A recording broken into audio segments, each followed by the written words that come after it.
निवडणूक आयोग भाजपाचा विभाग ईव्हीएमचे पुरावे जनतेच्या हातात जाऊ नये म्हणून निवडणूक आयोगाला पाठबळ दिल्लीत घडले ते प्रत्येक गावात घडल्याशिवाय राहणार नाही. आमदार रोहित पवार.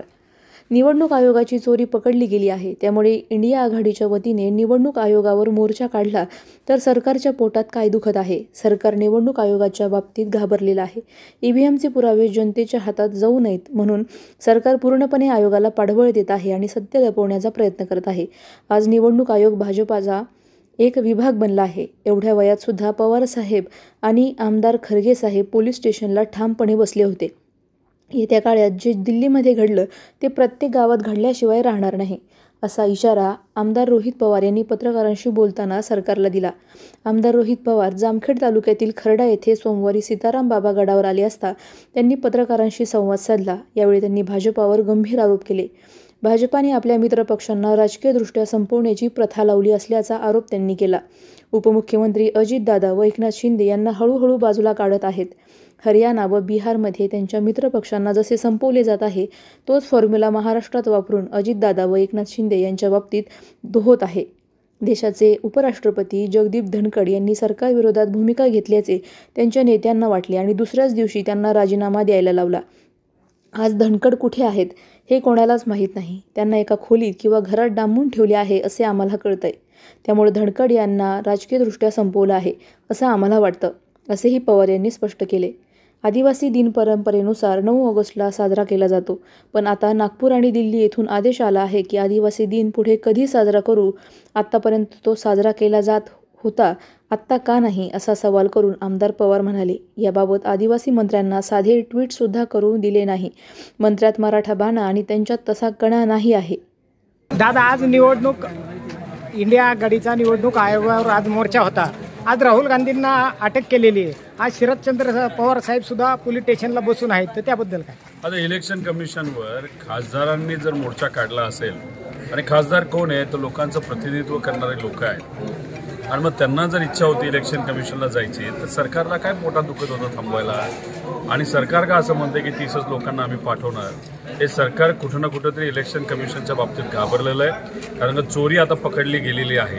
आता फक्त त्यांनी ते गबाडे जे काही डॉक्युमेंट्स असतील नाहीतर ते जे काही ईव्हीएम मशीन आणि त्याच्यामध्ये असणारे पुरावे हे मात्र पब्लिकच्या हातामध्ये येऊ नये म्हणून हे सरकार पूर्णपणे या गोष्टीला इलेक्शन कमिशनला पाठबळ देते आणि गोष्टी लपल्या कशा जातील, लपवल्या कशा जातील यासाठी हे सरकार प्रयत्न करत आहे. दादा, आज निवडणूक आयोगाचा निषेध म्हणून जितेंद्र आव्हाड यांनी चिन्ह फाडून निषेध केला, तर कसं पाहतात? नाही, आता इलेक्शन कमिशनने वारंवार आपल्याला एकच गोष्ट जाणवलंय की ते भाजपची एक्सटेंडेड डिपार्टमेंट आहे. म्हणजे एक विभाग जसा असतो एखाद्या पक्षामध्ये तसा आता इलेक्शन कमिशन भाजपचा पूर्णपणे विभाग आज झालेला आहे. पण आता लोकांनी ठरवलेलं आहे, खासदारांनी ठरवलंय. आज सुद्धा तुम्ही जेव्हा बघितलं जेव्हा या सर्व खासदारांना 300 खासदार तिथं होते, अडवलं जात होतं, म्हणजे तिथं ताकद लावली जात होती यांच्या विरोधात, तेव्हा पवार साहेब या वयामध्ये सुद्धा आणि खरगे साहेब तिथं बसून होते. म्हणजे मार्गदर्शक जे आहेत ते पाठीशी होते आणि पुढे युवा वर्ग हा तिथं लढत होता. येत्या काळामध्ये आज जे काही दिल्लीमध्ये घडलेलं आहे ते प्रत्येक गावामध्ये घडल्याशिवाय राहणार नाही. आदिवासी दिनाला मोठ्या प्रमाणात विरोध होतो, त्याबद्दल काय? एक तर भाजप आणि RSS यांनी मुद्दामून तिथं निर्णय घेतलेला आहे की जो काही 9 ऑगस्टला आपण आदिवासी दिन साजरा करतो, फक्त आपण नाही अख्खं जग साजरा करतं, त्या दिवशी न साजरा करता त्यांनी कुठला ते दुसरा दिवस तिथं काढलेला त्या दिवशी आपण साजरा करू. म्हणजे कुठेतरी आदिवासी समाजाची ताकद कमी करण्याचा प्रयत्न हा RSS आणि भाजपने केला असं आपल्याला तिथं म्हणावं लागेल. जी काय परंपरा अनेक वर्षांपासून सुरू आहे ती सुरू ठेवायला काय हरकत आहे. तर परवा जर आपण बघितलं जे मंत्री आहेत ते स्वतः आदिवासी आहेत, त्यांना तंबी आली होती, त्यांना संदेश आला होता, त्यांना मेसेज आला होता, तुम्ही ट्विट सुद्धा तिथं करायची नाही. त्यामुळे त्यांच्याकडनं महाराष्ट्राच्या आदिवासी मंत्र्यांकडनं ट्विट सुद्धा 9 ऑगस्टची आली नाही. आत्तापर्यंत तुम्ही साजरा करत होता, आत्ता काय झालं की तुम्हाला आता साजरा करायला बंद. म्हणजे नागपूरवरनं आदेश आला, दिल्लीवरनं आदेश आला की तुम्ही ऐकायचं, मग त्याला आपण मराठी बाणा म्हणू शकत नाही. कदाचित आजच्या मंत्र्यांमध्ये तो मराठी बाणा आणि तो कणा जो लागतो तो नाही.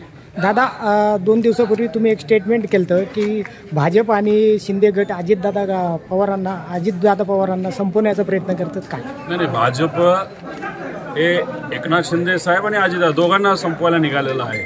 असं नाही की दोघं एकत्रित येऊन एका पक्षाला संपवत आहे, पण भाजप हा जो पक्ष आहे हा नेत्यांना संपवतो. आता तुम्ही छोटंसं उदाहरण घ्या, हरियाणामध्ये आपण बघितलेलं, इतरही राज्यांमध्ये बघितलं, टप्प्याटप्प्याने. म्हणजे आता बिहारमध्ये जे नितीश कुमारजी आहेत ते पूर्वी 77 लोक निवडून आले होते, आता 35वर आलेत. आता तर अशी परिस्थिती कधी त्याचं एक सुद्धा निवडून येणार नाही. म्हणजे भाजपने काय केलं तर त्यांच्या मित्रपक्षाला पूर्णपणे संपवलेलं आहे आणि ही त्यांची प्रथा आहे. आता धनखड साहेब हे आपल्या देशाचे हे उपराष्ट्रपती होते, त्यांनी भूमिका ही सरकारच्या विरोधात पण विरोधी पक्षाच्या बाजूली एक जो प्रस्ताव होता तो मान्य करून सरकारच्या विरोधात भूमिका घेतली असं सरकारतल्या नेत्यांना वाटलं आणि दुसऱ्या दिवशी त्यांना राजीनामा द्यायला लावला. आता ते कुठे आहेत हे सुद्धा लोकांना माहीत नाही. ते मीडियासमोर येऊन सरकारच्या विरोधात काहीतरी बोलतील म्हणून कदाचित त्यांना तिथं एका खोलीमध्ये नाही तर घरामध्ये डांबलंय असं आम्हाला कळतंय.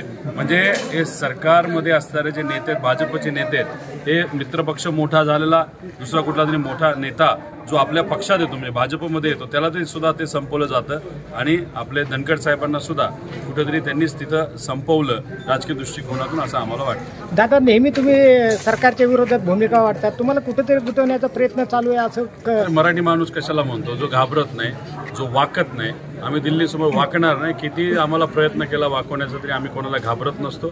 आम्ही आमच्या लेवलला तिथं लढत असतो आणि एकदा आमच्या मार्गाला तुम्ही येऊन तर दाखवा, आम्हाला अडचणीत तर आणून दाखवा, तर मला विश्वास आहे आमच्या पाठीमागे कदाचित नेते राहणार नाही पण आमच्या पक्षातले नेते आणि त्याच्याचबरोबर महाराष्ट्राची जनता ही आमच्याबरोबर निष्ठेबरोबर आणि विचाराबरोबर 100% राहिल्याशिवाय राहणार नाही. प्रतिनिधी नासिर पठाणसह पत्रकार अशोक निमनकर, जामखेड. अधिक माहितीसाठी स्टार इंडिया 1 न्यूज पाहत रहा. चॅनलला सबस्क्राईब करा आणि अशाच अपडेट्ससाठी बेल आयकॉन दाबा.